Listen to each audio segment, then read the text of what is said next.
Canal Novel e Fanfic Narradas. Fanfic Game of Thrones, o líder do Império. Capítulo 10. Primeiro Horda Dothraki derrotada. Os dias transcorreram sem incidentes até que, certa manhã, um batedor retornou com notícias da localização de uma horda Dothraki. Estavam acampados perto de um rio, a um dia de marcha de distância, e seu número era tão imenso quanto haviam previsto. A mente de Maximus imediatamente começou a elaborar estratégias com base nessa nova informação. Um rio poderia ser usado a seu favor, oferecendo defesas naturais que poderiam ajudar a neutralizar a superioridade numérica dos Dothraki. Ordenando que suas tropas desmontassem o acampamento, eles partiram. Olorin e Eonvi marcharam à frente, ambos empunhando suas armas. Olorin era um mago puro, então tinha seu cajado em mãos, enquanto Eonvi empunhava uma espada e era mais um mago de linha de frente do que Olorin. Ao pôr do sol, finalmente avistaram o acampamento Dothraki espalhado às margens do rio. Os Dothraki também o avistaram quando Shao começou a sair em investida com seus cavaleiros de sangue e o restante da cavalaria Dothraki. Olorin, Eonvi chamou Maximus, preparem-se para a batalha. Os dois assentiram com a cabeça e começaram a ocupar posições à frente do exército. Dentro do exército, os belicistas receberam posições de liderança para melhor gerenciar os Imaculados. Eles estavam familiarizados com o conceito de guerra e sua experiência seria indispensável na batalha que se aproximava. Maximus cavalgou até a frente, com os olhos fixos na horda de cavaleiros do outro lado do rio. Seu coração palpitava de euforia. Era uma sensação familiar, a sensação antes de uma batalha. Mantenham-se firmes, gritou Maximus, voltando-se para seu exército. À medida que a horda inimiga se aproximava, seu exército permanecia firme. Seus rostos estavam ocultos atrás dos capacetes, seus corpos repletos de determinação e resolução. Maximus podia ver como eles apertavam os punhos de suas armas, preparados para enfrentar a horda Dothraki. Os Dothraki atacaram primeiro, uma onda de cavaleiros galopando em sua direção como selvagens imprudentes. Eles avançaram gritando brados de guerra ferozes, com suas espadas curvas e arcos em punho. Olorin, gritou Maximus. Sem hesitar, o ancião Maiar ergueu seu cajado. Em resposta ao seu encantamento, uma barreira de luz se formou diante de suas linhas. A primeira onda de Dothraki se chocou contra ela e foi repelida por uma força etérea que os pegou de surpresa. Avancem, ordenou Maximus. Seus soldados avançaram em passo sincronizado, uma muralha de escudos e lanças que marchava inexoravelmente em direção aos Dothraki desorientados. Eonvi, gritou Maximus em seguida. O jovem Maiar avançou, brandindo sua espada com graça divina. Uma rajada de vento irrompeu de seus movimentos, varrendo o campo aberto e desequilibrando os cavaleiros Dothraki que se aproximavam. Isso foi apenas o começo. Em formação cerrada, seus soldados iniciaram o ataque, suas lanças colidindo com os cavaleiros Dothraki, que foram derrubados de seus cavalos. Eles continuaram avançando sob a proteção da barreira de Olorin. Seu progresso era lento, mas constante, enquanto se dirigiam para o rio, a água lambendo suas botas, mas sem interromper sua marcha. Acima deles, Eonvi transformou-se em uma águia e mergulhou sobre os Dothraki, suas garras rasgando as fileiras. Os Dothraki ergueram seus arcos para abatê-lo, mas Olorin criou outra barreira ao redor de Eonvi, desviando as flechas e permitindo que ele atacasse livremente. A estratégia astuta surpreendeu os Dothraki, que estavam acostumados a intimidar seus inimigos com números avantajados e ferocidade bruta. Entretanto, Maximus juntou-se à linha de frente com suas tropas e começou a lutar contra os cavaleiros Dothraki. A cada golpe de sua espada, um Dothraki que ousasse ficar em seu caminho era morto. Em pouco tempo, o medo começou a se espalhar pelas fileiras Dothraki, pois o uso da magia os havia deixado cautelosos. Eles esperavam um banquete de presas fáceis, não soldados endurecidos pela guerra guiados por magos poderosos.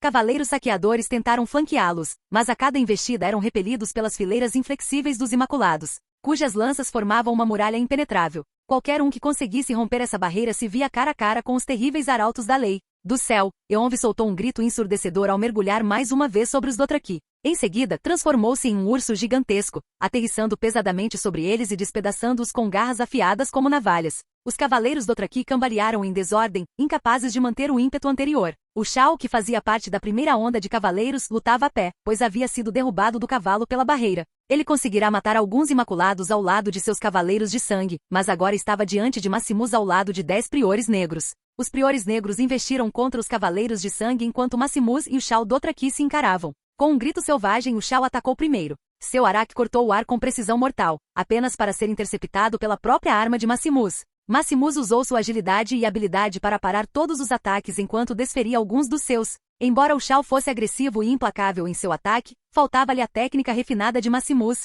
Cada movimento desperdiçado do Shao era explorado por Maximus, cada abertura que via, ele a aproveitava. Continuou golpeando o Shao nos braços e pernas até que este finalmente caiu de joelhos. Caminhando até o Shao Maximus, ele alinhou sua espada com a cabeça dele e desferiu um golpe final que separou a cabeça do Shao de seu corpo. Ao verem isso, os cavaleiros Dothraki entraram em desordem, seus cavalos sem líder se espalhando pelo campo de batalha. Os priores negros rapidamente aniquilaram os cavaleiros de sangue restantes, seus pesados escudos e mangais provando ser superiores contra os araques mais leves. Maximus ergueu sua espada em sinal de vitória enquanto um rugido irrompia de suas tropas. Ele se virou e viu os corpos dos Dothraki derrotados que cobriam o campo de batalha. Com um único olhar, era possível ver milhares de soldados Dothraki mortos no campo de batalha. Com os cavaleiros derrotados, Maximus avançou para o Calazar, para onde os cavaleiros Dothraki restantes haviam fugido. Maximus ordenou que seu exército o cercasse para impedir qualquer fuga enquanto avançava para discursar para eles. Ele cavalgou em direção aos Dothraki restantes ao ver o medo em seus olhos, a sensação de estarem encurralados sem um líder, cercados por um exército que muito bem poderia matá-los a todos.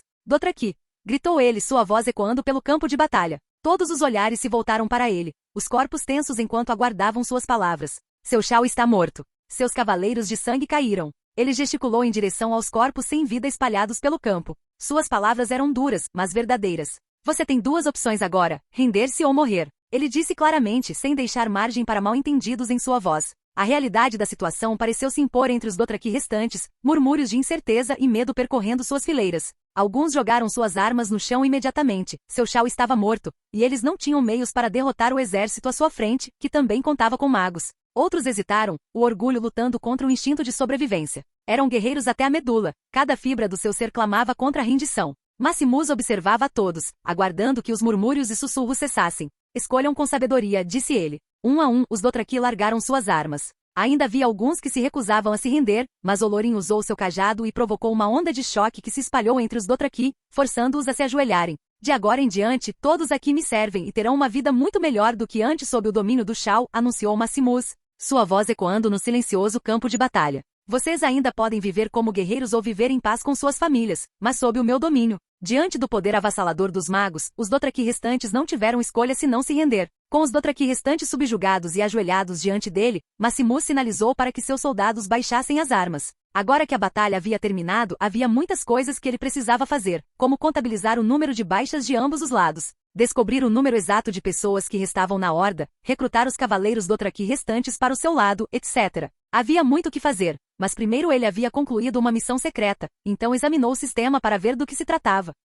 Capítulo 11 Garantindo a lealdade do Calazar. Missão oculta concluída. Derrote uma horda Dothraki e assuma o Calazar como novo Shao. Recompensas. 500 cavalos de guerra de Strier. Desenvolvimento do novo mundo. A invocação dos Maiar alertou os deuses deste mundo e várias outras forças mágicas sobre a presença de forças estrangeiras. Qualquer outra invocação de seres mágicos aumentará suspeitas e poderá levar essas forças a um conflito direto. Nova missão recebida. Manter o equilíbrio. Não provoque os deuses nem as forças mágicas. Recomenda-se invocar apenas entidades não mágicas por enquanto. Prazo: 5 anos. Recompensas: nenhuma. Sentado em sua tenda, Maximus analisava as novas informações que acabará de receber do sistema. Essa descoberta era, no mínimo, surpreendente. Saber que de fato existem deuses no mundo era chocante, já que ele nunca soubera ou lera nada a respeito da existência de deuses em Game of Thrones. Além das muitas religiões que cultuam deuses e das implicações de que existiram seres há muito tempo que podem ter sido deuses. Ele não acreditava que eles fossem reais nesta época do mundo, mas agora que sabia, precisaria agir com cautela, pois, embora o sistema o alertasse sobre invocar entidades mágicas para este mundo, ele ainda precisava se precaver contra outras forças mágicas, como os sacerdotes vermelhos e a Casa do Preto e do Branco.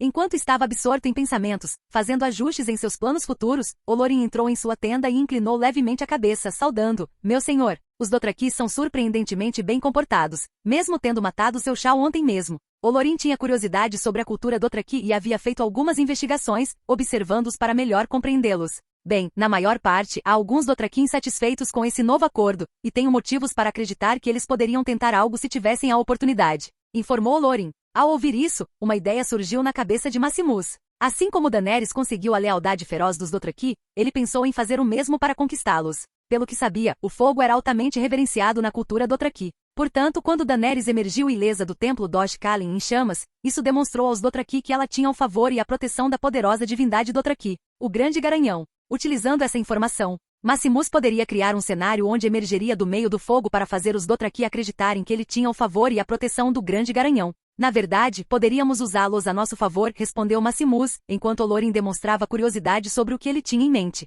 A religião Dothraki exerce grande influência em sua cultura e será o principal fator para garantir sua lealdade. A maneira mais fácil de usar essa religião é demonstrando o favor divino. Usaremos aqueles que não gostam de mim como seu chal para acender uma fogueira, uma tão grande que possa ser vista a quilômetros de distância. Enquanto ela arder, emergirei ileso, demonstrando que o grande garanhão me abençoou. Em sua mente, a cena de si mesmo emergindo do fogo se desenrolava, e ele sabia que era uma maneira infalível de garantir a lealdade deles. Um plano magistral, sem dúvida, admitiu ele. E presumo que você precisará da minha ajuda, já que não possui nenhuma resistência ao fogo, perguntou Olorin. De fato, espero que você tenha algo para me proteger enquanto eu estiver no meio do fogo. Sim, eu tenho um feitiço que pode criar uma barreira de proteção ao seu redor, respondeu Olorin. Por um curto período, o fogo não terá efeito sobre você, mas certifique-se de não ficar no fogo por muito tempo, ou eu poderei ter que vir salvá-lo e arruinar seu plano. Anotado, respondeu Maximus com um pequeno sorriso. Nas horas seguintes, Maximus decidiu analisar sua situação atual com Olorin e planejar os próximos passos. No momento, ele possui cerca de 40.000 Dothraki que tomou do chal anterior.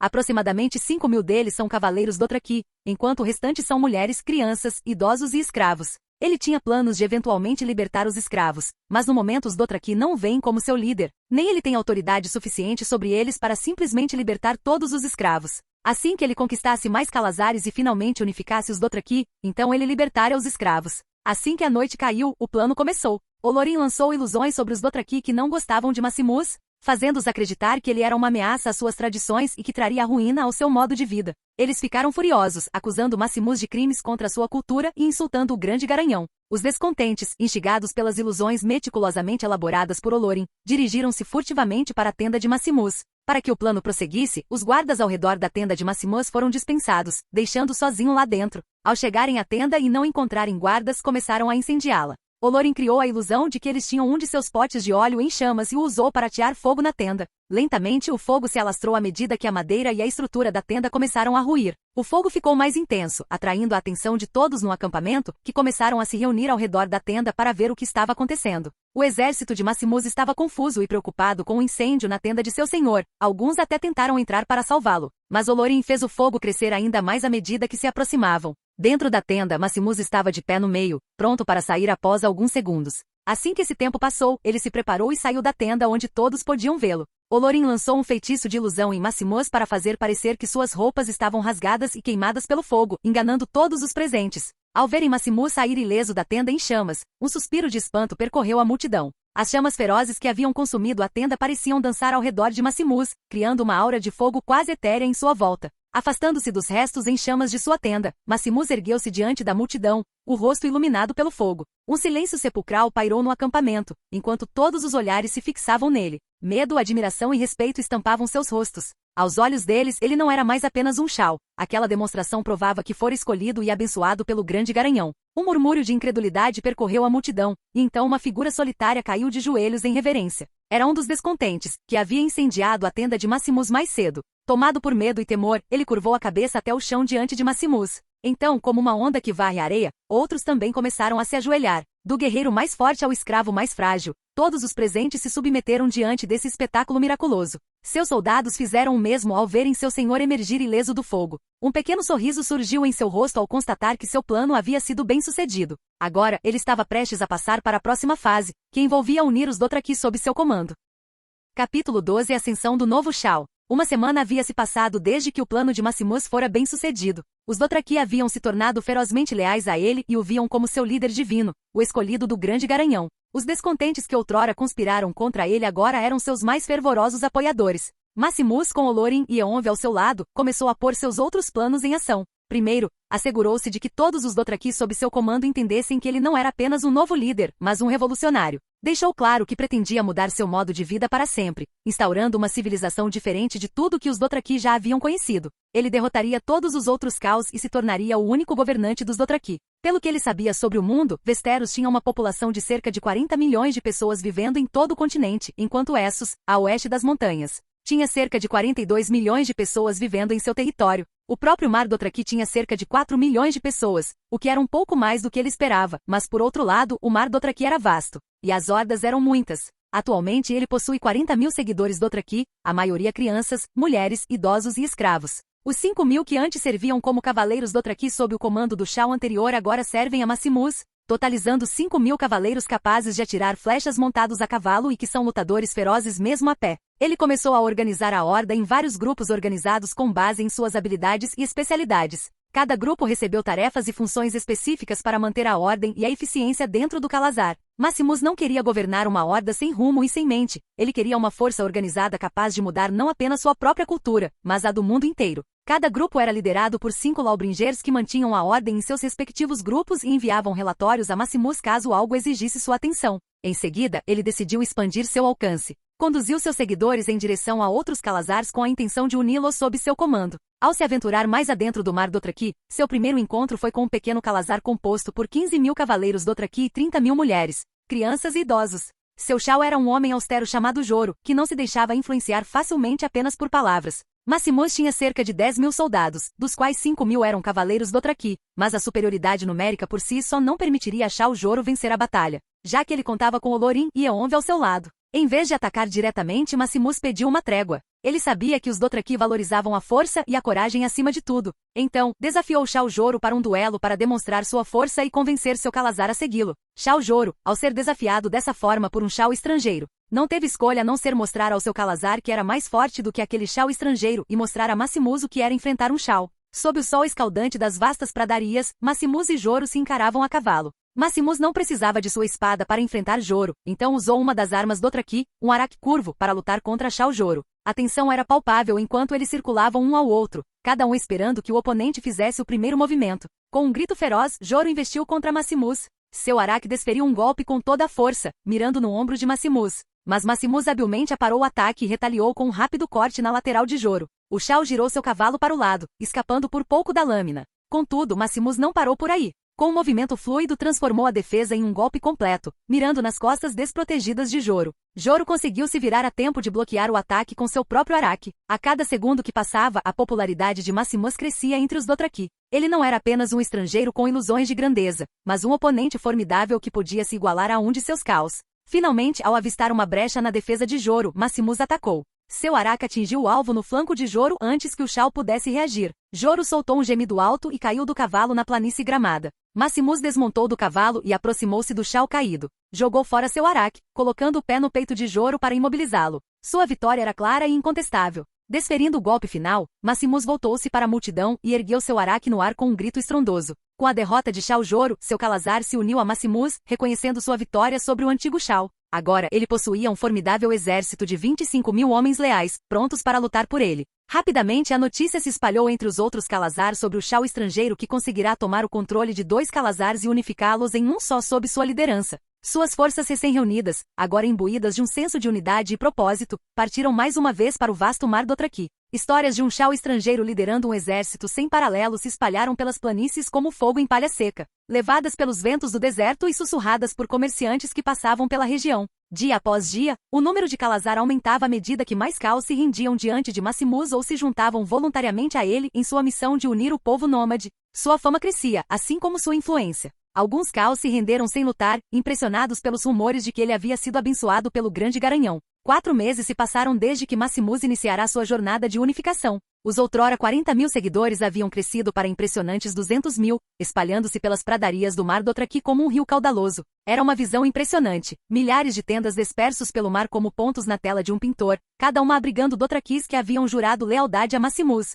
Com esse número enorme de pessoas, Maximus estava fazendo planos para movê-las para o local onde construiriam sua cidade. Precisavam de um lugar próximo à água e com boa localização para a construção de uma cidade. Olorin, Eonve e Maximus passaram dias antes de finalmente se decidirem pela cidade em ruínas de Nissar. Nissar, outrora uma cidade próspera do domínio valeriano, era agora apenas um sussurro de sua antiga glória. As estruturas dos tempos antigos jaziam em ruínas, cobertas pela tenaz flora nativa da região. O poderoso rio Rhoine, que outrora fora a fonte de vida da cidade, ainda corria nas proximidades, fornecendo uma fonte de água muito necessária. Quando o impetuoso Calazar chegou à cidade deserta, Maximus partiu sozinho. Desmontou do cavalo às margens do rio e estendeu a mão para tocar a água cristalina e corrente. Maximus se virou e ergueu os braços. É isso aí! Gritou ele. O lugar onde recomeçaremos. Nissar ressurgirá das cinzas. Faremos dela a nossa casa. Sua declaração ecoou pelas ruínas de Nissar, e logo o ar se encheu de rugidos triunfantes de seus seguidores. Eles montaram um acampamento nos arredores da cidade, enquanto Maximus cavalgou a certa distância para convocar algumas pessoas do sistema.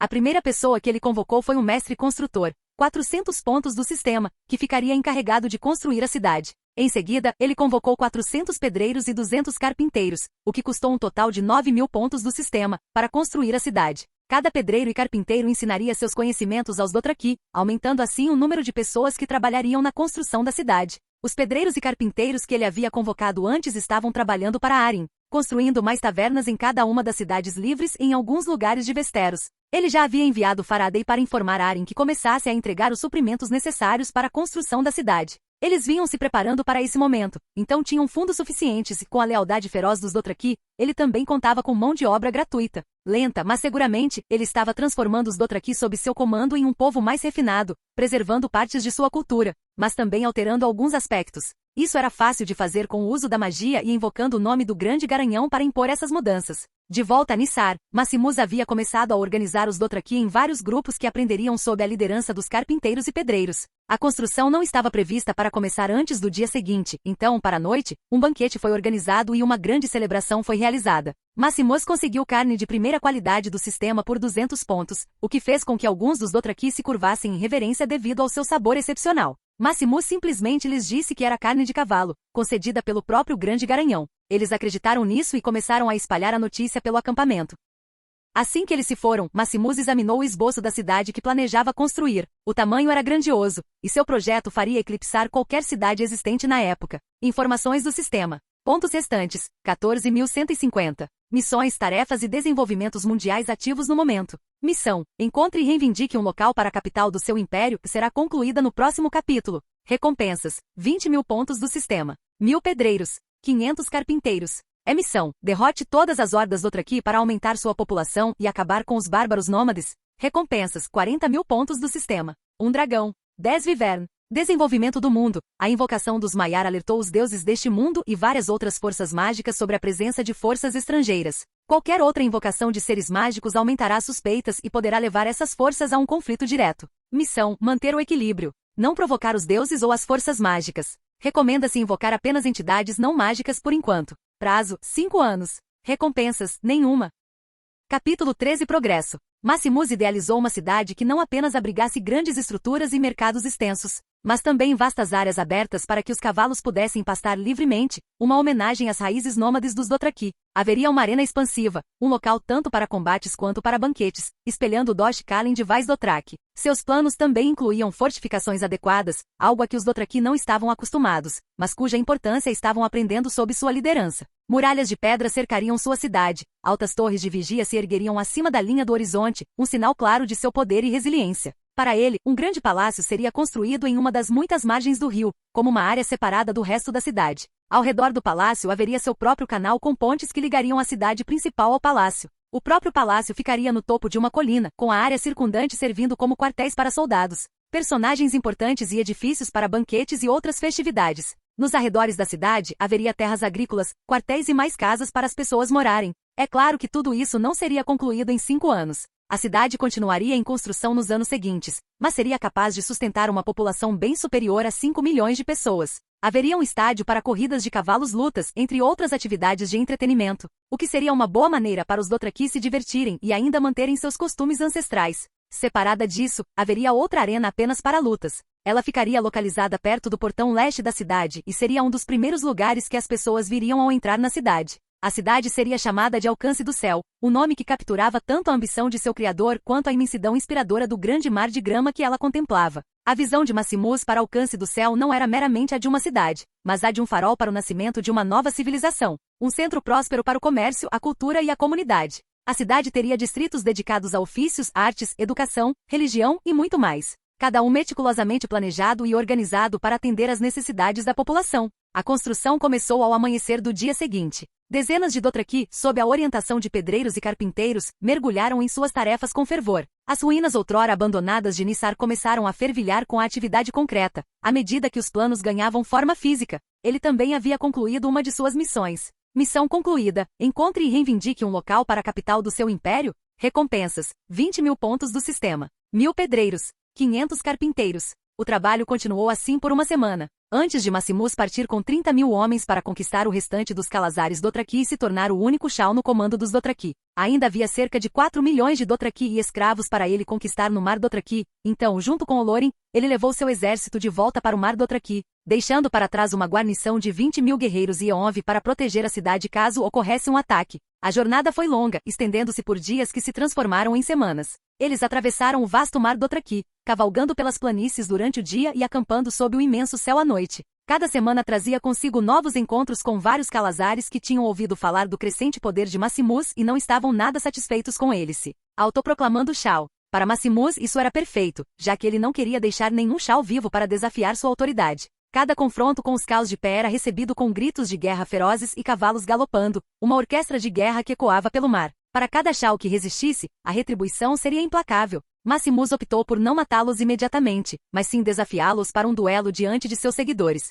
Ele os derrotaria em combate, demonstrando sua força e domínio. À medida que prosseguiam com suas conquistas, a notícia se espalhou como fogo em palha pelo mar Dothraki sobre o crescente poder de Maximus, o autoproclamado Shao que unia todos os Caos sob seu domínio. Sua reputação o precedia, e havia até relatos de Calazares menores que se submetiam sem lutar à sua aproximação. Entretanto, em Porto Real, o rei Aerys II apresentava uma ligeira melhora em sua saúde, assim como sua irmã, a rainha Rhaella Targaryen. Embora ainda agisse como antes, tornará-se mais racional e menos propenso a súbitos surtos de loucura. Os piromaníacos ainda estavam a seu serviço, mas não tinham mais carta branca para incendiar o local onde bem entendessem. Uma pequena melhora, mas significativa. Sem dúvida. O príncipe Rhaegar Targaryen também se tornará um gigante graças ao vigor que adquirira com as poções de Maximus. Faraday já havia estabelecido uma filial da Mão Sombria em Porto Real e se infiltrado na Fortaleza Vermelha. Faraday também usou isso para manter Maximus em contato com o rei, que queria recompensá-lo pelo que ele havia feito pela família real. A recompensa do rei veio na forma de um convite oficial para servir como conselheiro de honra na corte real, uma proposta intrigante que Maximus considerou.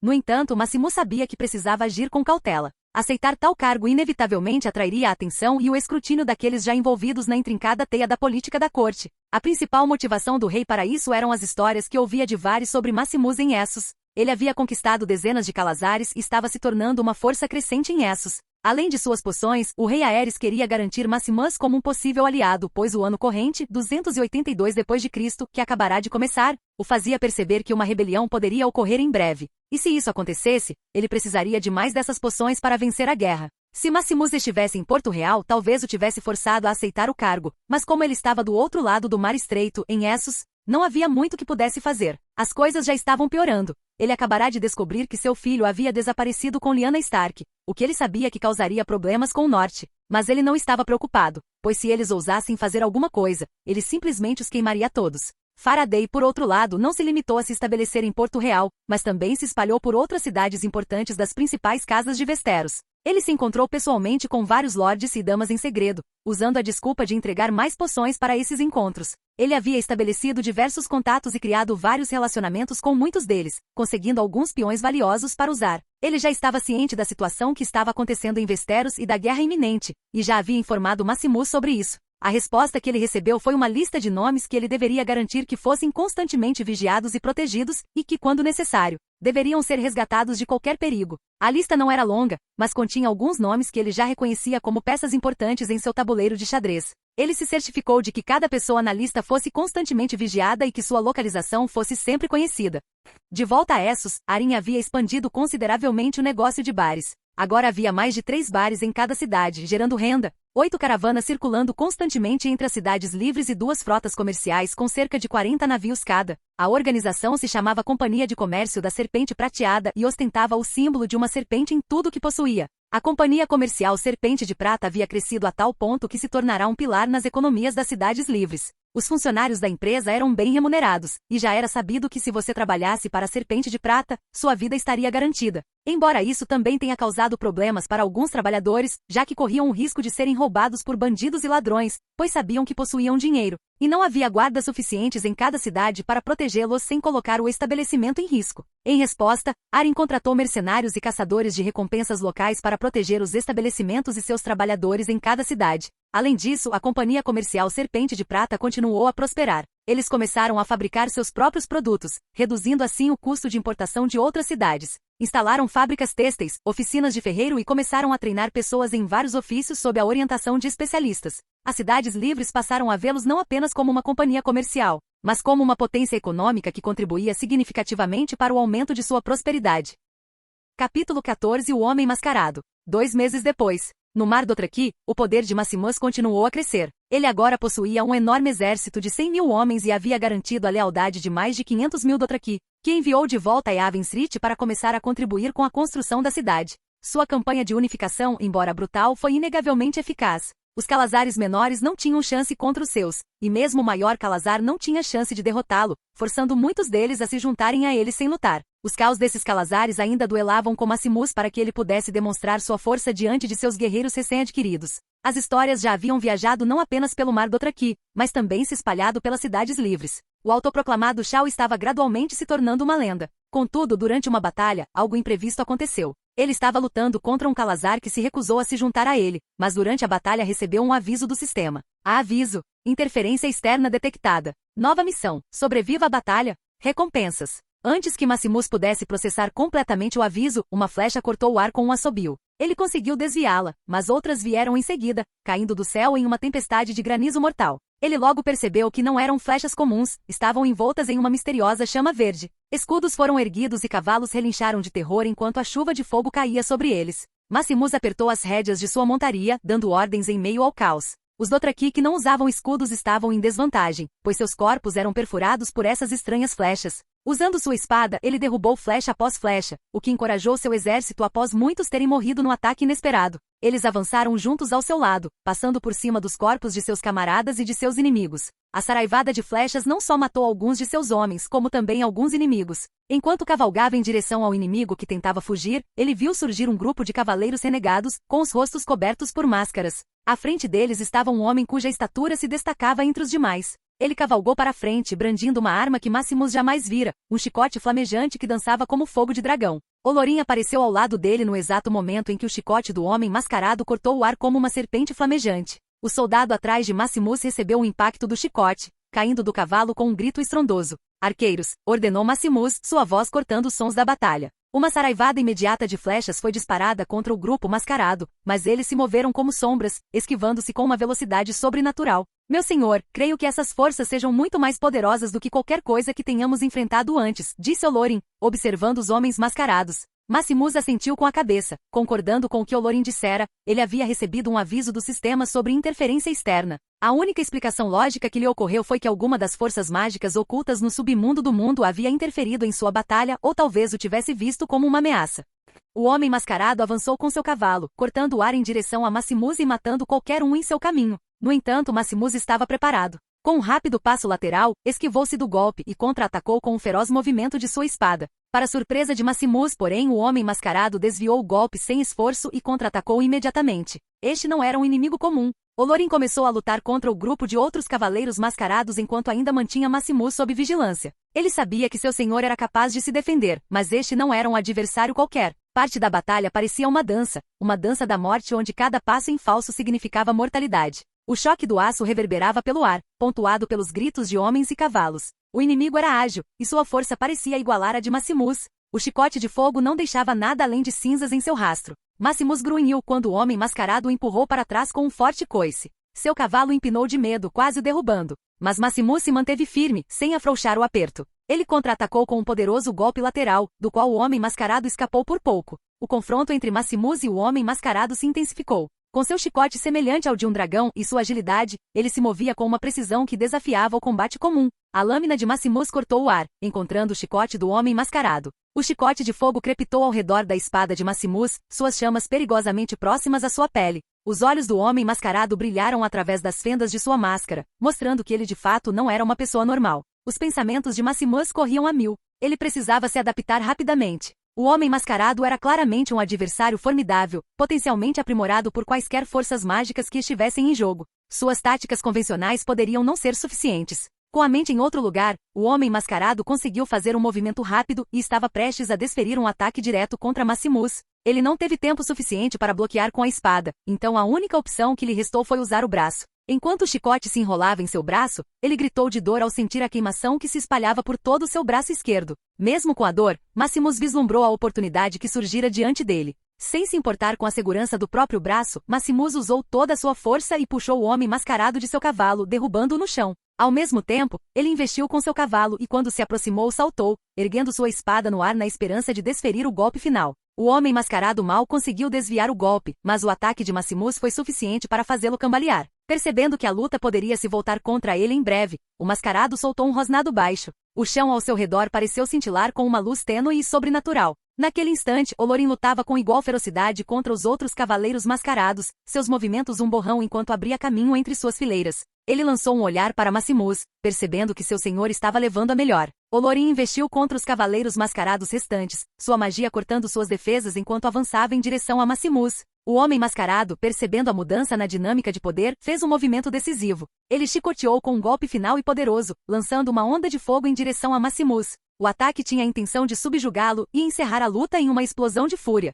Maximus, com os olhos ardendo de determinação, ergueu a espada num bloqueio desesperado. O calor do chicote de fogo queimou sua armadura, mas ele manteve-se firme. Seu braço, queimado pelo ataque anterior, ainda estava se recuperando, pois ele precisava usá-lo novamente. Contudo, este ataque foi mais feroz que o anterior e o fez desmaiar. Olorin, que estava atrás do homem mascarado, desferiu o golpe final, fazendo seu corpo desaparecer por completo. Depois disso, Olorin alcançou Maximus e começou a lançar magia de cura nele, mas percebeu que seus ferimentos já estavam cicatrizando graças à sua supercura. Com o homem mascarado morto, a batalha estava praticamente terminada. Então Olorin ordenou aos comandantes que retornassem ao acampamento enquanto ele teleportava Maximus de volta para sua tenda para que pudesse descansar. Maximus havia sobrevivido ao seu primeiro encontro com uma das poucas forças mágicas deste mundo, mas esse encontro foi apenas um teste conduzido pelo próprio Grande Garanhão.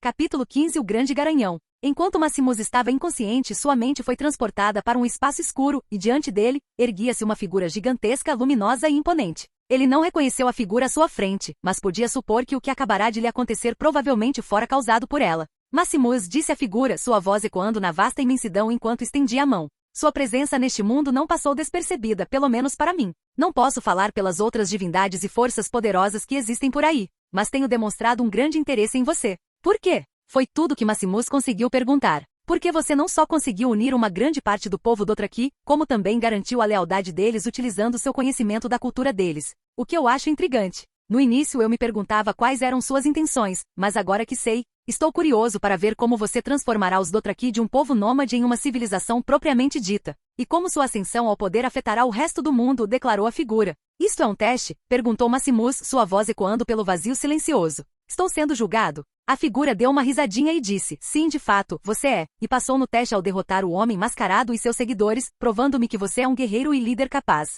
Acrescentou a figura. Maximus estreitou os olhos. O que você quer de mim? Não desejo nada de você, Maximus. Sou apenas um deus para o povo Dothraki, a quem deixo seguir seus próprios caminhos até que alguém como você apareça para perturbar seu modo de vida. Eu lhe ofereço apenas uma proposta, Maximus. Continue a guiar os Dothraki rumo à evolução, e eu lhe concederei minha bênção.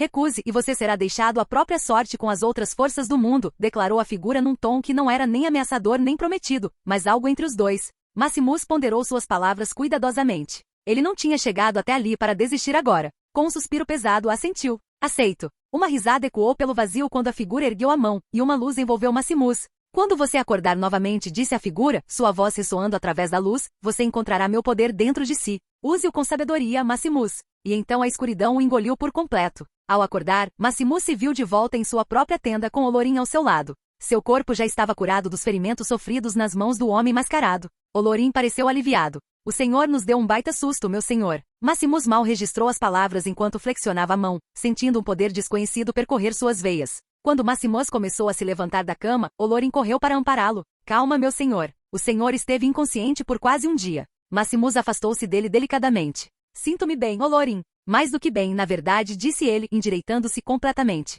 Olorin deu alguns passos para trás, os olhos arregalados de admiração ao olhar para Maximus. Acredito que nosso encontro com o homem mascarado resultou em algo extraordinário, murmurou ele. Sim, de fato, Olorin, Maximus finalmente conseguiu dizer. Creio que fui abençoado pelo próprio Grande Garanhão. Sua voz ecoou com um poder latente que fez Olorin estremecer. Maximus caminhou em direção à entrada de sua tenda, afastando as abas para espiar o acampamento. Os homens Dothraki estavam ocupados com suas tarefas, alheios à drástica mudança pela qual seu líder havia passado. Ele havia concluído a missão que receberá durante a batalha, mas decidirá analisá-la mais tarde.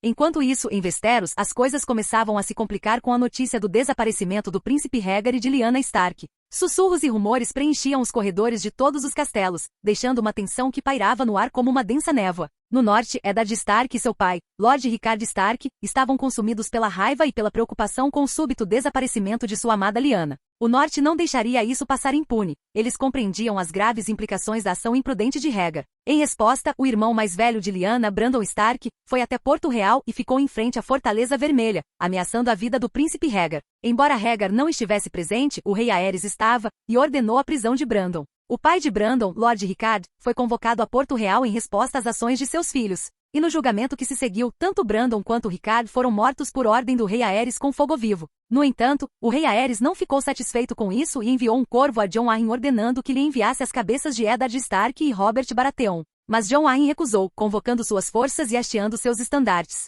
O grande ancião do vale havia criado Eddard Stark e Robert Baratheon em sua juventude, e não enviaria de bom grado suas cabeças ao Rei Louco. Esse ato de desafio foi o que acendeu as chamas da rebelião, uma guerra que ficaria conhecida como Rebelião de Robert. Indignado com a recusa, o rei Aerys declarou Jon Arryn um traidor. Robert Baratheon, que estava noivo de Lyanna Stark antes do desaparecimento dela, uniu forças com Jon Arryn e assim foram formadas as primeiras alianças da rebelião. A notícia se espalhou rapidamente por Westeros. Em Rochedo Casterly, Tywin Lannister observava o caos se desenrolar com fria expectativa. O leão estava sempre pronto para atacar, ele sabia quando esperar e quando golpear. Por ora, ele aguardava, seus olhos aguçados observando tudo de dentro de sua fortaleza. A campina também se agitava, a casa Tyrell sussurrava planos em jardins secretos enquanto seus campos floresciam com rosas douradas. Mace Tyrell reunia-se com seus conselheiros mais confiáveis, entre eles sua mãe, Olenna, traçando seu rumo nessa maré em transformação. Em meio a todo o caos, as Ilhas de Ferro permaneciam um caldeirão fervilhante de potenciais rebeliões. Os Greyjoy, com seu passado turbulento e relação conflituosa com o continente, sempre foram uma incógnita. Balon Greyjoy observava de seu castelo em pique, com os olhos repletos de uma alegria selvagem. Ele via na turbulência do continente a oportunidade para realizar seu sonho há muito acalentado, a independência das Ilhas de Ferro. Contudo, ele também sabia que não devia agir precipitadamente. Aguardou o momento certo, esperando a oportunidade perfeita para atacar.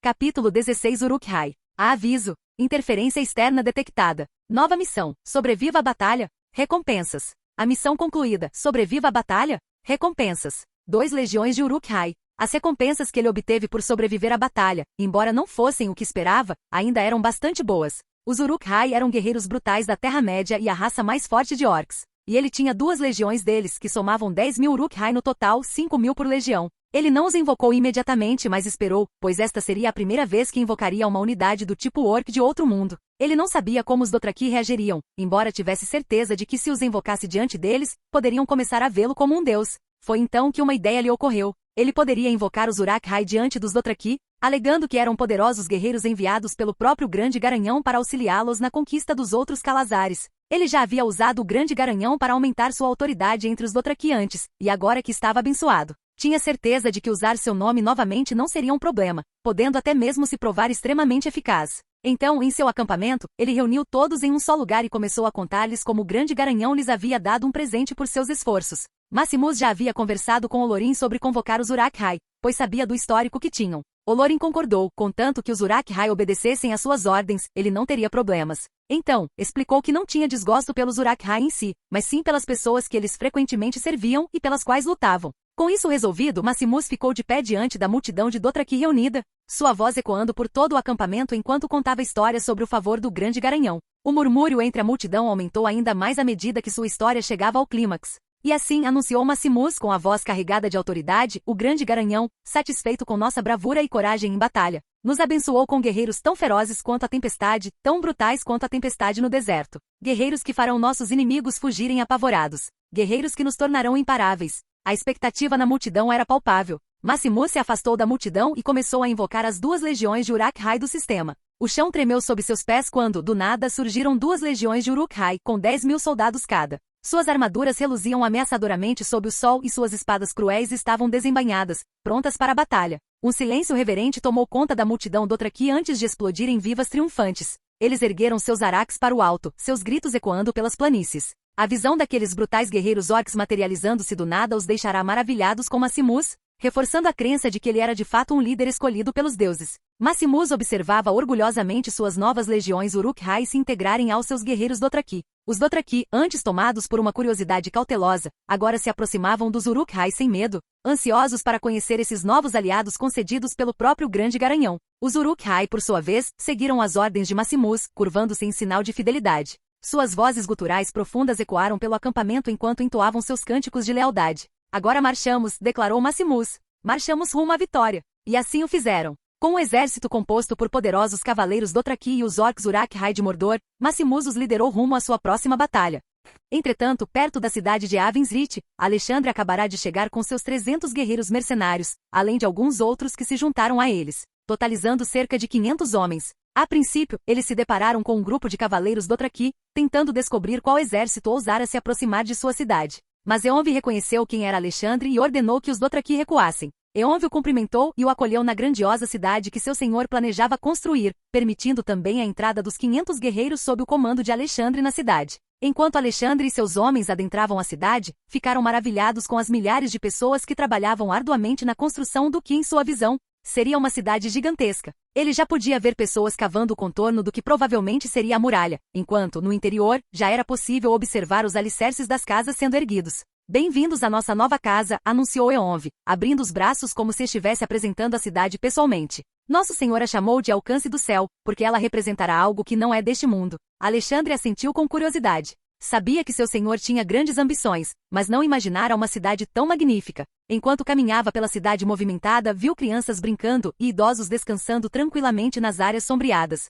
Em Westeros, a guerra começava a esquentar. Os Stark de Winterfell, sob a nova liderança de Eddard, aliaram-se a Jon Arryn do Vale e a Robert Baratheon de Ponta Tempestade. Eddard, consumido pela dor e pela raiva pelas mortes brutais de seu pai e irmão e pelo desaparecimento de Lyanna, estava pronto para a batalha. Sua força e motivação para se vingar do irmão e do pai, e para encontrar a irmã, ecoaram por todo o norte, unindo seu povo em torno dele. Robert Baratheon, um homem renomado por seu poder e ferocidade em batalha, clamava por justiça. Seu amor por Lyanna Stark era notório, e o rapto dela pelo príncipe não era apenas um roubo, mas uma afronta pessoal. Ele exigia retribuição pelos erros cometidos contra sua noiva e sua família. Jon Arryn, conhecido por sua sabedoria e liderança, tornou-se um farol de esperança entre seus homens. Foi sob sua orientação que a rebelião realmente tomou forma. Em contraste com essas alianças recém-formadas, Tywin Lannister continuava a observar de Rochedo Casterly, recusando-se a declarar aliança com qualquer um dos lados. O astuto leão mantinha suas cartas na manga, seus olhos calculistas não perdendo nenhum detalhe do drama que se desenrolava.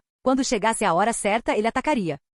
Capítulo 17 Rebelião de Robert e Vaes Dothrak. Enquanto Maximus marchava para conquistar o resto dos Dothraki e finalmente pôr fim à guerra, ele incumbiu 20 belicistas de auxiliar Faraday com os planos que havia arquitetado em Westeros. As coisas já estavam sendo colocadas em movimento. No vale, Jon Arryn enfrentou um problema quando Lord Mark Grafton reuniu os lealistas da coroa para impedi-lo de entrar no porto de Gultov. Mas com a ajuda de Robert Baratheon, ele derrotou Lord Grafton e tomou Gultov, com Robert matando Lord Grafton durante a batalha. Depois disso, Robert retornou à Ponta Tempestade e convocou seus vassalos, mas enfrentou problemas semelhantes aos de Jon Arryn. Robert Baratheon havia convocado seus vassalos para a Ponta Tempestade, mas nem todos se aliaram a ele. Particularmente os lords Grandison, Caferen e Fel, que haviam reunido seus exércitos e planejavam unir forças em Solar de Verão para marchar sobre Ponta Tempestade. Mas graças a um membro da Mão Sombria, Robert foi avisado sobre as forças convergentes. Em resposta, ele cavalgou com seus cavaleiros e escudeiros até Solar de Verão, onde atacou cada exército por sua vez. Lord Caferen e Grandison foram feitos prisioneiros, enquanto Lord Fel foi morto durante sua batalha com Robert e seu filho também foi capturado. Os 3 prisioneiros foram levados de volta à Ponta Tempestade, deixando Robert livre para reunir suas forças e marchar para o norte, para se juntar a Jon Arryn e aos nortenhos. Enquanto Robert reunia suas forças e iniciava sua marcha em direção ao norte, Jon Arryn conseguiu consolidar as suas, marchando para o sul a partir de Gultov, capturando fortalezas e cidades leais à coroa. Ele sabia que precisavam reunir o máximo de apoio possível antes de cruzar espadas com a casa Targaryen, já que tinham um apoio muito maior, considerando que governavam Porto Real há muitos anos. Em Essos, Maximus estava ocupado com outros assuntos, deixando tudo sob o controle de Faraday. Ele sabia que Faraday daria conta do recado e tomaria as decisões certas. Por outro lado, os Dothraki e Uruk-hai estavam inquietos, tomados por um desejo feroz de batalha. Ao longo de 8 meses, eles haviam feito grandes progressos pelo Mar Dothraki, aumentando o tamanho do Calazar de Maximus, e finalmente estavam prestes a rumar para Vaes Dothrak para a batalha final que uniria os Dothraki sob o comando de Maximus. Os imponentes penhascos da Mãe das Montanhas surgiam à vista, e ao lado deles erguia-se a cidade de Vaes Dothrak, com a forma de um coração de cavalo. Este era o lugar onde todos os caos eram considerados iguais, onde nenhum sangue podia ser derramado sob pena de morte. Mas Maximus sabia muito bem que essas leis sagradas não impediriam os outros caos de desafiarem seu domínio. Maximus estava de pé diante da cidade, seus olhos percorrendo o horizonte onde ele sabia que os caos restantes e seus cavaleiros de sangue logo apareceriam para o confronto final. Ele já havia conquistado a maioria dos Dothraki, fazendo com que seu vasto calazar se estendesse por quilômetros, com centenas de milhares de pessoas o seguindo ansiosamente. Mas os caos restantes continuaram a resistir a ele, e isso era ótimo para ele, pois tudo o que precisava fazer era esmagá-los e provar sua força em batalha. Em Avensrith, a construção estava bem adiantada. Alexandre havia liderado seus homens para se juntarem aos esforços de construção, contribuindo para o rápido desenvolvimento de uma infraestrutura robusta. As muralhas externas estavam cerca de 30% concluídas, e o centro da cidade, aproximadamente 40%, já estava finalizado. As fundações para as torres estavam sendo escavadas, as quais se estenderiam por quilômetros, considerando o tamanho da cidade. Embora nos tempos modernos construir uma cidade desse porte fosse difícil sem um enorme apoio econômico e trabalhadores dispostos. Na Idade Média as pessoas trabalhavam desde que tivessem suas necessidades básicas atendidas, sendo o pagamento uma preocupação secundária. Maximus se aproveitava disso, bem como de sua grande influência entre os Dothraki, para conseguir que quase 100.000 pessoas trabalhassem ativamente na construção da cidade todos os dias, durante cerca de 12 horas. Eles receberam comida e abrigo, além de uma sensação de segurança, e foram recompensados com ouro e moedas que podiam usar para comprar itens básicos e de luxo de comerciantes que passavam, até que a economia da cidade se estabelecesse. Contudo, a reação das cidades livres vizinhas não foi nada boa. Em Coor, a cidade mais próxima de Avensrith, os grandes mestres chamaram Avensrith de cidade de selvagens e se recusaram a comercializar ou reconhecer a soberania da cidade. As tensões estavam aumentando, especialmente após alguns confrontos violentos nas fronteiras. Os lordes de Coor enviaram missivas aos seus aliados, condenando Maximus e seus seguidores. Essas cartas pintavam um quadro de selvageria descarada, na esperança de virar a opinião pública contra Avensrith e assim, forçá-los à submissão pela fome. Mal sabiam eles que Avensrith estava longe de depender de seus escassos recursos. Em Norvos, a segunda cidade próxima a Avensrith, a reação foi um pouco mais moderada. Os Norvoshes eram um povo pragmático, ávido por comércio e sucesso mercantil. Eles viam a ascensão de Avensrith não como uma ameaça à estabilidade, mas como uma oportunidade de lucro. Enviaram emissários trazendo presentes de seda e especiarias, curiosos para explorar as possibilidades que a nova cidade tinha a oferecer. Eles viram isso como uma grande oportunidade para deter os ataques dos Dothraki contra as cidades livres. Apesar de seus sentimentos contrastantes, nem Coor nem Norvos ousariam tomar medidas militares sem o apoio de poderes superiores. Em Essos isso sempre significava a cidade livre de Volantis, a mais antiga e grandiosa de todas, onde a nobreza escravista governava um império construído sobre correntes. Sua resposta acabaria por moldar a posição da região em relação a Avensrith. Por ora, tudo estava calmo, mas com o tempo, especialmente quando Avensrith terminar a construção, as outras cidades livres começarão a se envolver e a enxergarão como uma ameaça. Só o tempo dirá quais cidades livres recorrerão à guerra ou a outros métodos. Capítulo 18 Alto Chal dos Dothraki. Em pé diante de Vais-Dothrak, Maximus liderava seu enorme exército. Observando os outros caos avançarem contra ele numa tentativa desesperada de se defenderem daquele que consideravam o Chal estrangeiro, montado em seu cavalo, Maximus postou-se diante de seu exército. Conforme os caos se aproximavam, Maximus ergueu sua espada acima da cabeça e com um movimento rápido do braço para baixo, abaixou a arma e bradou uma única palavra: cobrar. A terra tremeu quando centenas de milhares de cascos avançaram com força e velocidade ferozes contra os caos inimigos, seguidos pelos orcs Uruk-hai. O ar se encheu de gritos de guerra selvagens, uma sinfonia de fúria movida à adrenalina que ecoou pelas planícies de Vais-Dothrak. Na vanguarda dessa enorme horda estava Maximus, seguido por Olorin, que havia se transformado em um pássaro e sobrevoava o local. Maximus reivindicou a primeira baixa ao decepar a cabeça do Chal que atacara primeiro. Atrás dele vinham seus próprios cavaleiros, que seguiam seu Chal para a batalha, enfrentando os caos desafiadores que ousavam ficar em seu caminho. Alguns cavaleiros se posicionaram sobre seus cavalos enquanto estes avançavam e dispararam flechas contra as forças inimigas. Cada flecha atingiu o alvo, os habilidosos arqueiros do Calazar demonstrando sua força ao abaterem cavaleiro após cavaleiro. A visão era realmente terrível, uma tempestade de flechas caindo sobre o inimigo como um enxame de vespas enfurecidas. Os cavaleiros adversários tentaram fazer o mesmo, mas o exército de Maximus tinha o poder da magia a seu favor. As flechas que se aproximavam foram desviadas pela magia de Olorin, causando ainda mais baixas nas forças inimigas. Enquanto a batalha se intensificava, Maximus enfrentou Shao Baco em combate singular, seus cavalos colidindo um contra o outro como ondas contra um penhasco. Baco investiu contra Maximus, mas este desviou o golpe e girou a sela, brandindo sua espada contra o torso de Baco, derrubando-o ao chão. A morte de Shao Baco semeou terror entre seus cavaleiros que perceberam que ele não teve a menor chance contra Maximus. Essa cena teve um efeito dominó. Um a um, os caos começaram a cair, perdendo suas vidas na tentativa de resistir à força de Maximus e seus cavaleiros. O campo de batalha estava repleto de sangue e gritos de dor, criando um espetáculo macabro para qualquer um que observasse de longe. A visão dos Caos derrotados desmoralizou profundamente seus seguidores, levando-os a acreditar nos rumores de que Maximus havia sido abençoado pelo próprio Grande Garanhão. Depois disso, caminharam em direção a Vaz Dothraki, as ruas antes movimentadas agora silenciosas enquanto seus habitantes observavam com apreensão. A cidade não estava acostumada a ver um calazar tão grande dentro de seus muros, mas sabiam que era melhor não questionar aqueles visitantes. Maximus cavalgava à frente, contemplando a cidade que fora lar de Caos agora mortos. Assim que entrou na cidade, Maximus começou imediatamente a reorganizá-la. Ele estabeleceu seu próprio centro de comando no que antes era o coração da cidade, uma área usada apenas para cerimônias religiosas e rituais sagrados em tempos normais. Um dia depois, em Yavin-Srit, a notícia da vitória de Maximus chegou a Eonv por meio de um corvo enviado por Olorin. Uma ovação irrompeu entre os moradores quando o anúncio foi feito. Seu Shao havia saído vitorioso, justificando todo o seu trabalho árduo e elevando sua fé nele a novos patamares. Em Vaz Dothraki, Maximus não apenas adquiriu a única cidade Dothraki, mas também uma cidade comercial muito importante que abrigava mercados tanto do Ocidente quanto do Oriente. O mercado ocidental dentro da cidade era utilizado por comerciantes das outras cidades livres e de Westeros, que vendiam perfumes de lisena, rendas de mir, lãs finas, tinturas de pentoche e peças de ouro de Lannisporto. O mercado oriental tinha comerciantes de Iti, Ashai e das Terras Sombrias. Seu mercado geralmente continha animais como mantícoras em gaiolas de prata, elefantes cinzentos e cavalos listrados de branco e preto, Zorses, dos Jogos Nyai. O Zorse é um cavalo listrado em preto e branco, criado pelos Jogos Nyai, que vivem nas planícies ao norte de Iti, a leste do Mar Dothraki e das Montanhas Ósseas. Os Zorses são descritos como ferozes e de temperamento difícil. São animais resistentes, supostamente capazes de sobreviver comendo ervas daninhas e capim-diabo por muitos meses e de percorrer longas distâncias sem água ou comida. Os Jogos Nyai são uma cabeça mais baixos que os Dothraki e são descritos como atarracados, de pernas arqueadas e pele morena, com cabeças grandes, rostos pequenos e pele clara. Homens e mulheres têm crânios pontiagudos, resultado do costume de enfaixar a cabeça dos recém-nascidos durante os 2 primeiros anos de vida. Semelhantes aos Dothraki em certo sentido, são um povo nômade que vive em yurtas, tendas e celas. São uma raça orgulhosa e guerreira que preza a liberdade acima de tudo e nunca se contenta em permanecer em um só lugar por muito tempo.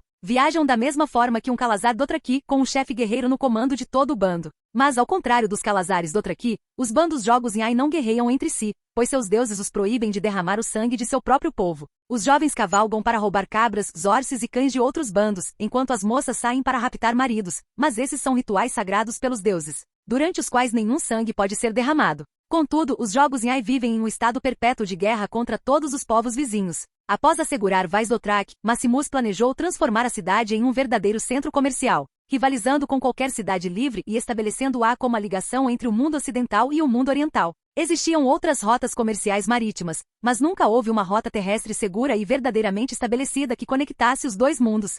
Em Porto Real, a rainha Rhaella Targaryen estava se encontrando em segredo com Faraday, com quem vinha conversando frequentemente desde que se recuperara. Ela também estava grávida e o bebê deveria nascer em alguns meses. Minha senhora, como já disse, caso o pior aconteça, meu senhor confiou sua segurança a mim, declarou Faraday, curvando-se levemente em direção à rainha. Ele se referiu a ela como minha senhora em vez de minha rainha, simplesmente porque já servia a outra pessoa. Portanto, chamá-la de minha rainha não seria apropriado, algo que ela compreendeu e sobre o qual não disse nada. Confio em você, Faraday, respondeu a rainha Rhaella, acariciando suavemente sua barriga inchada com os dedos. Mas mesmo com suas garantias, ainda persiste uma corrente subterrânea de incerteza. A criança, ela olhou para a barriga. Me preocupo com o futuro dela. Faraday assentiu solenemente. Seus temores não são infundados, minha senhora. Mas lembre-se, meu Lord Maximus está fazendo progressos significativos em Essos. Notícias de suas vitórias se espalham rapidamente, e sua influência cresce a cada dia que passa. Sim, Maximus, murmurou a rainha Rhaella, um leve sorriso surgindo em seus lábios. Apesar da distância e do caos que se seguirá, ela sentia uma esperança renovada a cada palavra sobre as conquistas de Maximus. Ela também confiava nele, mesmo sem nunca tê-lo conhecido, pois fora ele quem lhe dera a poção que a curara e até mesmo melhorará a mente de seu marido, ainda que minimamente. Mais ao norte, nas costas de Westeros, Varys, a aranha, estava sentado à sua escrivaninha, escrevendo cartas para seus informantes espalhados por todos os lados dos 7 reinos e além do Mar Estreito. Seus passarinhos sussurravam para ele sobre as conquistas de Maximus, enquanto ele observava com curiosidade a rapidez com que o mundo estava mudando. Com a guerra iminente no horizonte, tudo o que ele podia fazer era observar o que acontecia enquanto monitorava a situação através das notícias transmitidas por seus passarinhos. Capítulo 19 O fim de uma rebelião. Após conquistar Vaz Dothraki e ter o maior Calazar da história Dothraki, Maximus passou a ser conhecido como o Garanhão que monta o mundo. Maximus também criou o título de Alto Shao, superior a qualquer Shao comum. Ele havia feito algo inédito para um Shao, e ainda tinha muito mais em seus planos. Olorin sugeriu que ele usasse o título de Alto Shao, pois embora ainda representasse a cultura Dothraki em seu nome, elevava seu status a um nível superior ao de qualquer outro Shao. Agora ele era o Alto Shao dos Dothraki, um título que seria o primeiro de muitos que receberia. A noite estava repleta de sons de banquetes e risos enquanto Maximus estava sentado entre seus homens, no coração de Vais Dothrak. Ele estava sentado em um trono de crina de cavalo trançada, com Olorin sentado em uma cadeira ao seu lado, apreciando o sabor da comida e da bebida que ele havia trazido de sua taverna em Coor, nas proximidades. Durante toda a noite, Maximus ergueu sua taça em direção ao vasto mar de guerreiros à sua frente. Histórias de seus feitos se espalhavam pela cidade. Contos de coragem e extraordinária habilidade no campo de batalha que faziam até mesmo os guerreiros Dothraki mais endurecidos desejarem lutar. Pela manhã, Maximus visitou o lago sagrado onde a viúva de cada Shao, conhecida como Dosh Kalen, era levada após a morte do marido. Ele havia aprendido muito sobre a cultura Dothraki durante o tempo em que cavalgou e acampou com eles. Ainda não havia se casado, mas isso não o impedia de se divertir, especialmente porque as mulheres Dothraki se sentiam atraídas pelos homens fortes. Olorin chegou a ajudar algumas delas depois de se certificar de que não eram assassinas. Ele nomeou 10 mulheres Dothraki como cuidadoras pessoais de Maximus e as treinou em técnicas básicas de cura. As mulheres, que agora se autodenominavam orgulhosamente as damas de companhia do Senhor dos Cavalos, assumiram seus novos papéis com fervor. Elas estavam ansiosas para auxiliar seu Alto Shao de todas as maneiras possíveis. Entretanto, no mercado oriental começaram os trabalhos de reestruturação dos entrepostos comerciais. Com a imensa riqueza e poder de Maximus, ele não só garantiu a segurança dos comerciantes, como também ofereceu incentivos para aqueles que desejassem estabelecer lojas e rotas comerciais em Vais Dothrak. Ele compreendia que uma cidade próspera era aquela que prosperava com o comércio e estava determinado a fazer de Vais Dothrak a joia do Oriente. Com o passar dos dias e das semanas, a cidade de Vais Dothrak começou a se transformar sob o governo de Maximus. O imenso mercado agora fervilhava de vida. Comerciantes de toda Essos afluíam à cidade, trazendo seus produtos exóticos. Frutas das ilhas de verão, sedas de Carthage, especiarias de Lite, vinhos de Volantis, tudo enchia as barracas do mercado. Durante esse período, Maximus também enviou mais de 600.000 pessoas em marcha em direção ao canteiro de obras de sua capital, com o objetivo de aumentar a população da cidade e ao mesmo tempo ter mais trabalhadores na construção. A previsão era de que a obra fosse concluída em 2 anos. Ele já tinha em mente os vários cargos que seriam criados para auxiliá-lo assim que se proclamasse rei e estabelecesse formalmente seu reino. Mais tarde, após conquistar mais território e terras, ele se proclamaria imperador, governando uma vasta extensão de terra. Para os Dothraki, Maximus descobriu que podia invocar sacerdotes através do sistema, o que lhe oferecia a opção de que esses sacerdotes fossem adoradores da religião e cultura Dothraki. Segundo o que o sistema lhe informava, essa opção existia porque ele agora estava abençoado pelo Grande Garanhão e podia invocar várias unidades com habilidades únicas relacionadas aos Dothraki. Este foi um grande avanço e uma excelente funcionalidade do sistema, então ele convocou 1000 sacerdotes. Os sacerdotes que ele convocou eram versados na língua e cultura Dothraki e podiam conduzir serviços religiosos em sua língua nativa. Isso permitiria a Maximus aumentar seu já elevado prestígio religioso entre os Dothraki e criar uma população instruída. Sua justificativa para essas novas pessoas era simplesmente que elas haviam sido enviadas pelo Grande Garanhão para ensinar aos Dothraki o caminho para o seu futuro. Com esse sistema, era fácil melhorar a imagem que o povo Dothraki tinha dele, pois ele podia invocar uma pessoa e simplesmente dizer que ela havia sido enviada pelo Grande Garanhão. Seus encontros com os Dosh Kalen tornaram-se mais frequentes, pois ele buscava tanto o conhecimento deles sobre a história Dothraki quanto o apoio deles. Eles eram figuras influentes na sociedade Dothraki, e buscar sua orientação era uma forma de aumentar seu prestígio e influência, além de se livrar do título de estrangeiro que os Khals, agora falecidos, lhe haviam atribuído. Metade dos sacerdotes foi enviada para Yavin 'Zhit acompanhada por uma grande escolta de cavaleiros Dothraki. Prédios para escolas já estavam construídos em Yavin 'Zhit, o que permitiria a Maximus começar a ensinar à sua grande população coisas simples como ler, escrever e fazer contas básicas. A outra metade permaneceu em Vais Dothrak para iniciar a educação dos Dothraki presentes na cidade. Adultos e crianças aprenderiam a ler e escrever assim que o papel fosse introduzido, tanto em seu próprio idioma quanto em Alto Valeriano e Baixo Valeriano, para poderem interagir livremente com o povo de Essos. A construção de Yavin 'Zhit, que seria sua capital, estava progredindo de forma constante. A magia de Eonv foi fundamental para acelerar o processo de construção. O mago usava seu poder para levantar pedras pesadas sem esforço e colocá-las no lugar com uma precisão que nenhuma mão humana conseguiria igualar. Apesar de todo esse progresso, Maximus não negligenciou seus guerreiros Dothraki. Fiel ao seu título de Alto Shao, ele introduziu mais regimes de treinamento em suas rotinas diárias. Embora os Dothraki já fossem lutadores poderosos, seu estilo era mais selvagem do que refinado. Maximus queria mudar isso, pois uma técnica mais refinada aumentaria sua capacidade de luta e os tornaria mais letais tanto a cavalo quanto a pé. Os Uruk-hai encontraram um lugar em Vaz-Dothraki e começaram a se reproduzir entre si e com alguns Dothraki. Os Uruk-hai e os Dothraki eram ambas raças guerreiras com tradições estabelecidas que envolviam o respeito à força acima de tudo. Portanto, a fusão de duas culturas tão distintas era um espetáculo impressionante. Os Uruk-hai trouxeram consigo sua disciplina superior e estratégias de batalha, enquanto os Dothraki trouxeram seu domínio da luta a cavalo e do arco e flecha. Depois de mais algumas semanas, ele retornaria a Yavin-Srit para verificar o progresso da cidade. Obrigado por assistir, se gostou deixa o like e inscreva-se. Quanto mais apoio mais vídeos, e se possível apoie o canal doando no Pix do canal na descrição do vídeo. Qualquer valor ajuda, assim o canal pode trazer fanfics e novels de autores pagos e novos vídeos são postados com mais frequência. Muito obrigado a todos, curtam o canal.